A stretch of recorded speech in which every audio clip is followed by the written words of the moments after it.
for the next speakers, they're going to maybe look a bit into the how when they're going to talk about their views and contributions from their different perspectives as stakeholders to the missions. Please welcome on stage the State Secretary for Economic Transition and Scientific Research at the Brussels Capital Government. Please give it up for Barbara Trachte.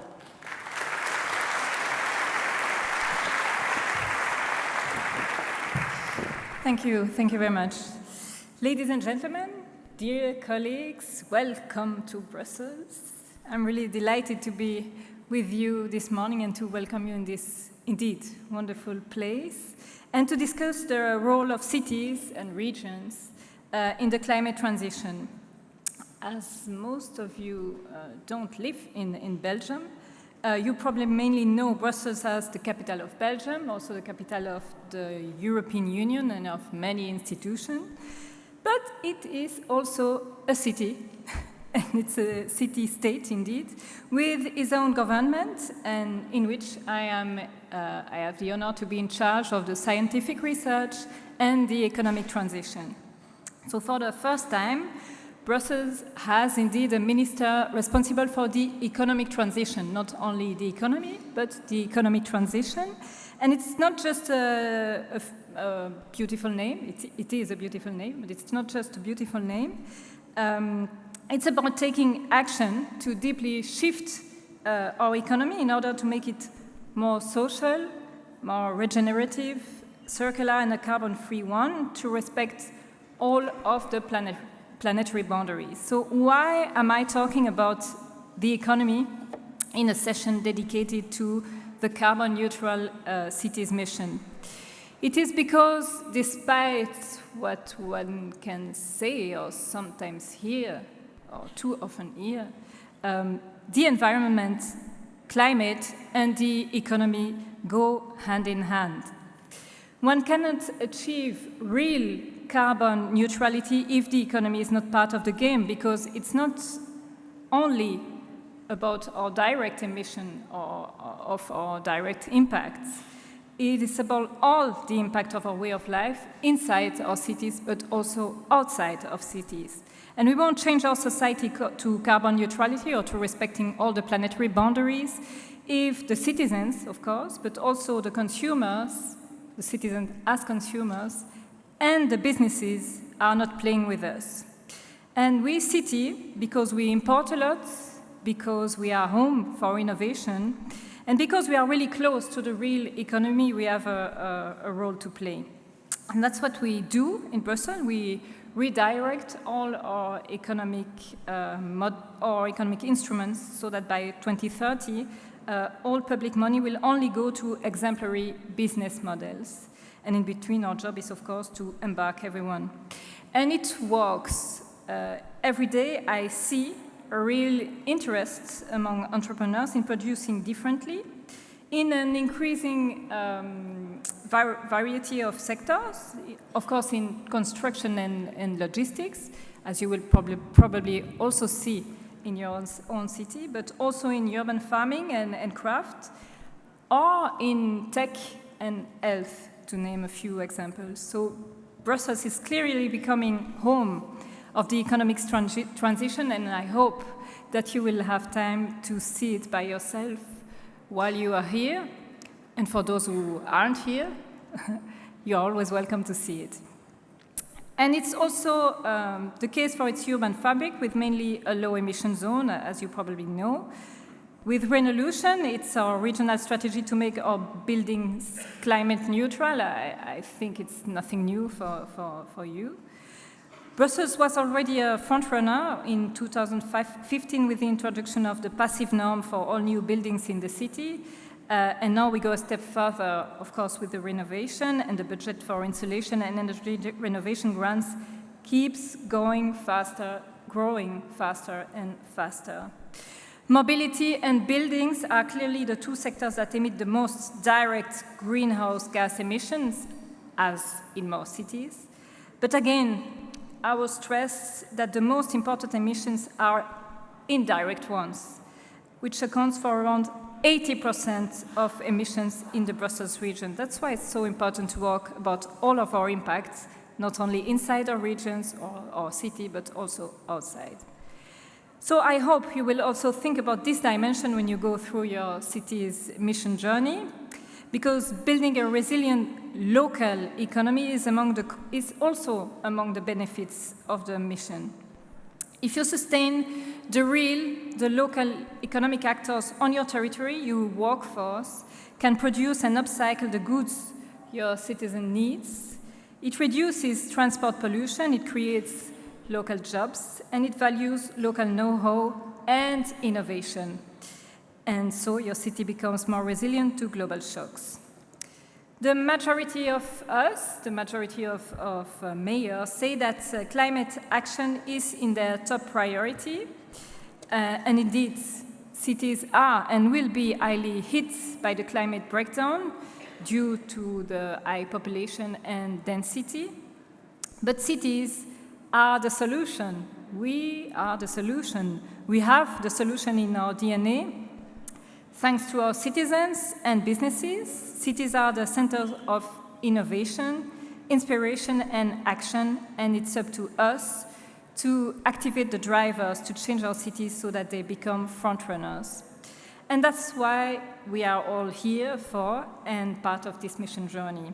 So I wish you all a productive day, and I hope that together we will show how much it's important to sustain the mission vision, to ensure its financing and perpetuation, I heard you very, very well, backed by the ambition means it deserves. Because in the fight against climate change and the loss of biodiversity, it's not the time to take a break. Cities can displace mountains, and that's what we are all doing. Thank you for your attention.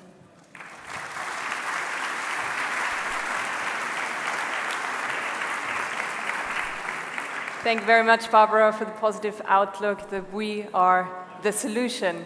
Next on stage, please welcome the Director General of the Permanent Representative Office of the European Investment Bank to the European institutions, Kim Jørgensen.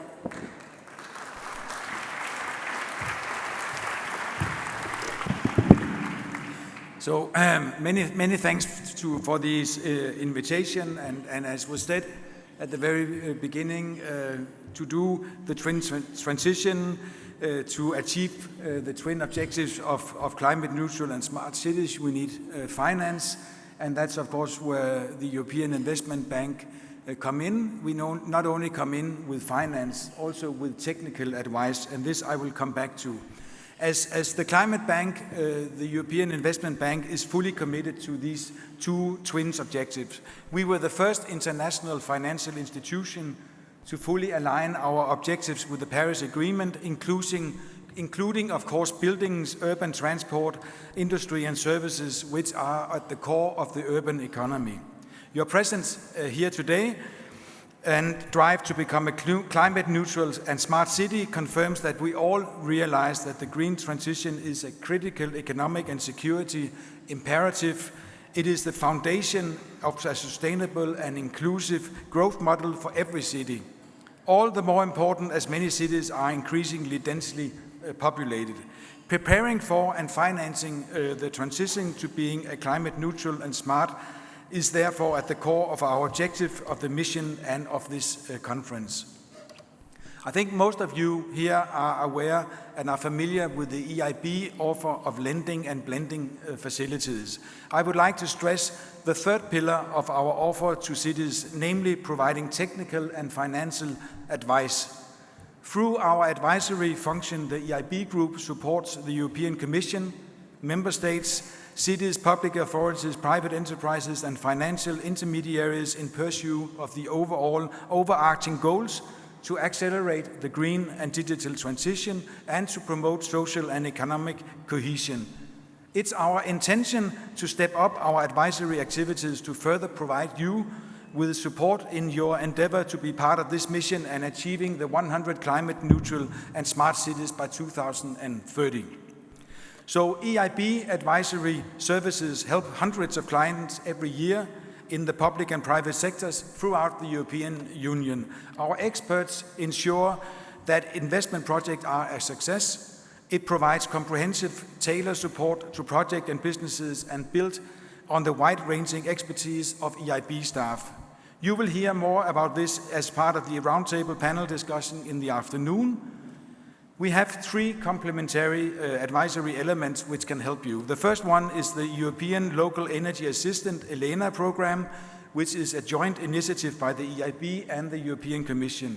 It provides grants to support the preparation of sustainable projects. ELENA support may be requested for fostering three key areas: sustainable energy, sustainable transport, and sustainable residential property. And the second element of our advisory support is JASPERS, which offer assistance to the public sector organizations to support applications for structural funds. This covers strategies and plans, support in project preparation, project appraisal support, and capacity building. And the third element is Invest EU Advisory Hub, through which the EIB, as the main implementing partner, provides advisory support and project development assistance under four areas: sustainable infrastructure, research, innovation, and digitalization, SMEs, social investments and skills, as well as a cross-sectorial component for horizontal advisory support. This support is targeted to prepare application for financing by financial institutions, including the EIB. Some recent examples includes EIB technical advice to the city of Zagreb to enhance energy efficiency and to reduce carbon emissions in public buildings across the capital. Secondly, also the municipality of Bologna in implementing projects that can reduce the existing gender gap and contribute to women's economic empowerment. And then a third example is a multi-sectoral framework loan to the city of Rzeszów in Poland. We are providing advisory assistance supporting the urban regeneration of the area released through the relocation of the city's urban market. This was just three examples. It's very important to note that we can make the biggest difference when our advice is actually backed with financing. This will be the driver to implement investment plans creating sustainable economic activity and jobs for citizens. This is particularly relevant as each of you will have the ambition to become a climate neutral and smart city. Advisory colleagues are here all day and available to respond to any question that you might have. Finance. In support of the climate agenda, the good news is that more and more money is flowing to green investments. According to an analysis by Bloomberg last year, for the first time, the world invested as much money into zero carbon technologies as it spent on fossil fuels. And as a pioneer in this field, the European Investment Bank very much welcomes this shift. Indeed, back in 2007, the EIB issued its inaugural climate awareness bond, the first world's green bond. And so the EIB has played a foundational role in establishing green bond as a legitimate asset class, and these become increasingly important to support the large-scale finance needed for citizens to become climate neutral. As one of the world's main financiers of climate action and environmental sustainability, we have committed to support 1 trillion of climate action and environmental sustainable investments by 2030. We are a key partner for the Green Deal. Lending to cities has consistently increased over the years, amounting to over 94 billion over the last 5 years, making us approximately 30% of the EIB's entire lending, and close to 58% of EIB's lending supports climate action and environmental sustainability project last year. And some recent signed projects with mission cities includes Athens, where the EIB financed several metro projects, as well as investment to improve the energy efficiency of public buildings and to apply nature-based solutions, and Cluj, where EIB financed investment in education and health, as well as advising on urban mobility. And then thirdly, in Lisbon, where we had financed investment in drainage, climate mitigation, and social housing. So dear all, we are all together in this. So therefore, a couple of words on the importance of the private sector that was also highlighted by Martin Metzer in the first intervention. What is quite unique about the city's missions is that it covers the climate transition of the entire city, not just the public sector part, which are under your direct control. This means it asks cities to think about how industry will control industrial emissions and how private individuals will transition to electric vehicles and renovate their homes to become energy efficient and ultimately carbon neutral. Cities need to understand the scale of these aspects and think about how they can influence private sector behavior and investment through their planning powers, through providing incentives and through partnerships. With our package of support for the Repower EU, we will provide an additional 30 billion euros in loans and equity financing over the next 5 years for renewable power and energy-saving projects on top of our regular lending. And we're actually working quite soon to increase this amount of money even more. And then you have to crowd in all the capital, on private capital on top of this. So we are talking about quite a lot of money. Much of the energy efficiency investments will be in residential, industrial and public buildings in cities contributing to climate neutral cities. They need proper support. Developing the capacity and tools for achieving climate neutrality will require collaboration between all stakeholders, including financial institutions. We need to raise the game here. There is no alternative. There are 3 areas where we need to step up our impact. First, we must be more forward-looking.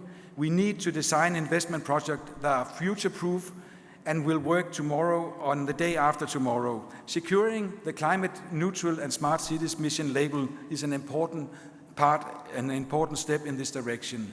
Second, we must focus on more and more productive investments. We have to be innovative, targeted, and ambitious in our efforts and find solutions where they are financially sustainable and where they are green. That also requires, by the way, more risk capital in cutting-edge innovative projects. Thirdly, we need integrated solutions and initiatives. We cannot afford measures and projects that benefit some, but come at the detriment of others. We need inclusive schemes that protect the most vulnerable while serving common objectives. So climate transition needs to be just. To conclude, the EIB is committed to providing advice and financing to you and your endeavors to become climate neutral and smart cities. We want to continue partnering with you. As a partner, we want to further work with you to preserve our precious resources and to eliminate pollution and waste and to fight climate change.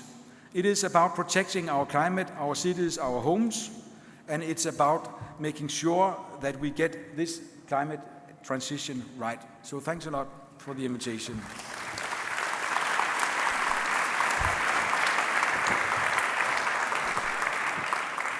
Thank you so much, Kim, specifically for stressing the importance of collaboration and the invitation to speak to your advisory colleagues.